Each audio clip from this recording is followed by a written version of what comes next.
غدار وہ پریشان تو وہ جس نے ختم نبوت پر ڈاکہ ڈالا،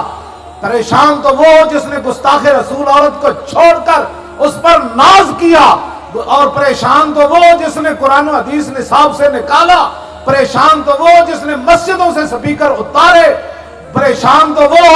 جو کہتا ہے کہ پاکستان میں جو جہاد کی بات کرتے ہیں وہ کشمیر کے ساتھ ظلم کر رہے ہیں۔ میں نے کہا تاریخ نہیں پڑھی، تو نے کرکٹ کی پڑھی ہے نا،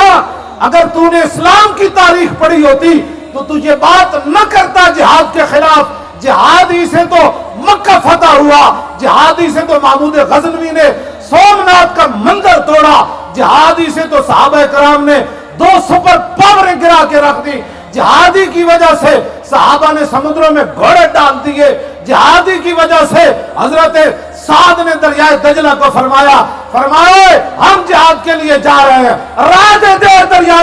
دریائے دجلہ لمبا پہ گیا اور کہنے لگا اے محمد عربی دے غلاموں گزر جاؤ، اس لیے تو میں بہ رہا تھا تاکہ پتہ چلے قیامت تک کہ جب جہاد کی بات آئے، حضور کے دین کی بات آئے تو دریا بھی وہ بات سمجھ جاتا ہے کہ ہاں محمد عربی کے غلام جا رہے ہیں۔ تجھے پتہ ہی نہیں ہے کسی بات کا۔